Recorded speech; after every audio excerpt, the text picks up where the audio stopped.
America के सदर Donald Trump ने अपने कल पॉलिसी बयान में पाकिस्तान के ऊपर फिर बहुत तनकीद की। उसने कहा कि पाकिस्तान हमसे अरबों डॉलर भी लेता है और टेररिस्ट को पनाह भी देता है, हार्बर भी करता है। डूब के मर जाना चाहिए हमें। वो कहते हैं ना, गरीब ऊपर से बदतमीज, बर्दाश्त ही नहीं होता। जब इनके टुकड़ों पे पलेंगे तो लातें तो खानी है ना हमने। सारी दुनिया में टेररिज्म का सबसे ज्यादा अगर किसी ने कीमत भरी तो वो हमारा मुल्क है। अरबों सौ अरबों डॉलर के कारोबार का नुकसान किया हमने। 70,000 से ऊपर इंसानी जानें जाया हुई, बेड़ा गर्क निकल गया, लेकिन गालियां भी हमको ही पड़ रही हैं। हालत यह है कि इस हुकूमत के पिछले 4 साल हमारे पास फॉरेन मिनिस्टर नहीं था, वजीर खारजा नहीं था हमारे पास।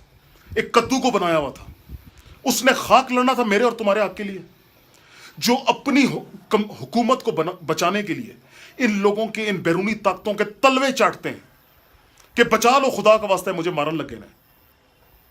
उन्होंने मेरे और तुम्हारे हक के लिए क्या लड़ना है? इनकी तो हर वक्त जबान पे सिर्फ अपनी अपनी जान और अपनी हुकूमत और अपना पैसा और अपनी अय्याशी है। खान साहब पिछले 20 साल से यही पिट रहा है कि खुदा का वास्ता है, खुददारी ले आओ अपने अंदर, तभी दुनिया तुम्हारी इज्जत करेगी। उठा के जी लो सर। दुनिया की कोई नेमत नहीं है जो अल्लाह ने इस मुल्क में न दी हो। अगर हम ना शुक्रे हो तो दुनिया को क्या बुरा कहना, उसका तो काम है फायदा उठाना। अभी भी वक्त है, आंखें खोल लो, उठा के जी लो सर अपना, वरना भेड़ बकरियों की तरह और खोतों की तरह लाते तो खा ही रहे हो।